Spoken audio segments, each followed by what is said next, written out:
السلام علیکم MIM live میں آپ کو ویلکم ہے۔ آج ہم بات کریں گے انسانی رویوں کی، یہ کاسٹ برادری سسٹم کی وجہ سے پیدا ہونے والے نفاق کی، لوگوں میں قوت برداشت کی اور قطع تلقی کی۔ قطع تلقی کے اوپر آج میں زیادہ بات کروں گا۔ تو بات شروع یہاں سے کرتے ہیں حضرت آدم علیہ السلام سے۔ حضرت آدم علیہ السلام روح زمین پر قدم رکھنے والی پہلی ہستی تھی۔ اس کے بعد حضرت آدم علیہ السلام کی اولاد میں سے ہم لوگ گورے کالے میں، برادری میں، قبائل میں، برادریوں میں بڑھتے چلے گئے۔ لیکن یہ بات بھی حقیقت ہے کہ کسی ایک انسان کا سب سے کٹ کر الگ تھلگ زندگی گزارنا ناممکن ہے۔ ہر انسان کو کہیں نہ کہیں کسی دوسرے انسان کی ضرورت پڑتی ہے۔ روزمرہ کے انہی معاملات میں ہمارا باہمی رویوں کا بہت زیادہ عمل دخل ہوتا ہے۔ جہاں کسی کے اچھے رویے پر ہم اس کے شکر گزار ہو جاتے ہیں، اسی طرح کسی کے برے رویے پر ہم اسے قطع تلقی کر لیتے ہیں۔ صرف قطع تلقی نہیں بلکہ قطع تلقی کرنے کو اپنا حق سمجھتے ہیں۔ یہاں یہ بات بھی جان لینا ضروری ہے کہ کسی کے اچھے رویے کے پیچھے اس کی نیت بھی صاف ہو، ایسا ممکن نہیں ہے۔ اور اسی طرح کسی کے برے رویے کے پیچھے اس کی بری نیت کا ہونا بھی ضروری نہیں ہے۔ خدا جانے کسی کے اچھے رویے اس کے ذاتی مفادات کی وجہ سے ہوں اور کسی کے برے رویے اس کے حالات اور مجبوری کے سبب۔ دلوں کے حال تو اللہ بہتر جانتا ہے۔ مغرب سے لیا گیا جملہ ٹیٹ فور ٹیٹ یعنی عدلے کا بدلہ ہمارے دلوں میں رچ بس گیا ہے، اور اس محاورے کی وجہ سے ہم لوگ ایک دوسرے سے قطع تلقی کر بیٹھتے ہیں۔ حالانکہ ہمارا اسلام اور ہمارے نبی کریم صلی اللہ علیہ وسلم نے ہمیں ایسا درس نہیں دیا۔ اسلام ہمیں حقوق العباد کے اوپر بہت زیادہ زور دیتا ہے، اور سیرت نبوی تو ہمیں معاف کرنے کا درس دیتی ہے۔ اللہ کے علاوہ اپنی ذات کی وجہ سے بدلہ لینا، کسی سے قطع تلقی کر لینا یقیناً ایک مسلمان کی شان نہیں ہے۔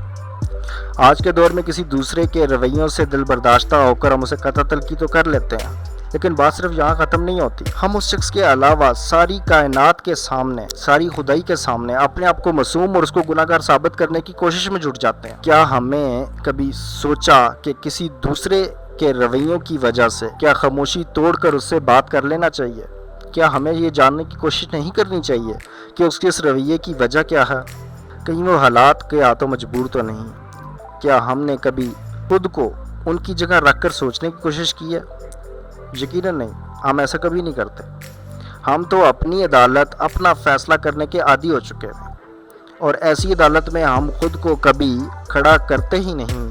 ہم سے غلطی ہوئی ہے، ہم تو سوچتے ہیں ہم سے تو غلطی ہو ہی نہیں سکتی، اور ہم کیوں خود کو پکڑنے کی زحمت کریں گے؟ اپنے ارد گرد دیکھیے، آپ کو ہزاروں ایسی مثالیں ملیں گی جہاں لوگ خونی رشتے، برسوں پرانی دوستیاں بغیر وجہ جانے، بغیر کسی بات چیت کے ختم کر دیتے ہیں۔ ہونا تو یہ چاہیے تھا کہ آپ فیصلہ کرنے سے پہلے دوسرے سے بات کریں، ایک دوسرے کے حالات، ایک دوسرے کا درد سمجھیں، نہ صرف سمجھیں بلکہ اس کے درد کا مداوع کرنے کی کوشش کریں، ان کے برے حالات کو بدلنے کا سبب بنیں۔ آج ہم اگر اپنی انا کو بالائے طاق رکھ کر کسی کے درد کو کم کرتے ہیں، اس کو ختم کرنے کی کوشش کرتے ہیں، اس کے چہرے پہ مسکراہٹ لانے کی کوشش کرتے ہیں، تو یقین مانیں آپ نے حقوق العباد ادا کر دی ہے۔ صرف حقوق العباد ہی ادا نہیں کیے، میرے خیال میں تو آپ نے اللہ تعالیٰ کی رحمت کو دعوت دی۔ بے شک اللہ رحم کرنے والا ہے اور معاف کرنے والا ہے۔ تو ہمیں ایک دوسرے کے ساتھ اچھا رویہ کرنا چاہیے اور ایک دوسرے کے ساتھ تعاون کرنا چاہیے، یہی انسانیت ہے۔ لیکن ہم لوگ ذات پات میں، سیکٹس میں، ہم لوگ امیر غریب میں، گورے کالے میں، ان چکروں میں ہی لوگوں کو ڈی گریڈ کرنے میں اور اپ گریڈ کرنے میں ایک مائنڈ سیٹ لے کے بیٹھے ہوئے ہوتے ہیں۔ تو ہمیں ان رویوں سے باہر نکل کر ایک انسان ہونے کے ناطے، حضرت آدم علیہ السلام کی اولاد ہونے کے ناطے اور مسلمان ہونے کے ناطے اپنے اس ایٹیٹیوڈ کو کم کرنا ہوگا اور بہتری کی طرف جانا ہوگا۔ اللہ تعالیٰ ہمارا حامی و ناصر ہو اور ہمیں توفیق دے، آمین۔ یہ میری رائے تھی، آپ لوگ اپنی رائے میرے ساتھ شیئر کر سکتے ہیں، اور اختلاف رائے جو ہے وہ ایک نیو سوچ کو دعوت دیتی ہے۔ بہت شکریہ۔ اب میری آنکھوں سے آنسو نہیں بہتے، اب مجھے عشق محبت کا مرض نہیں ہوتا، تم ملو نہ ملو فرق نہیں پڑتا، اب مجھ سے محبت میں فرض نہیں ہوتا۔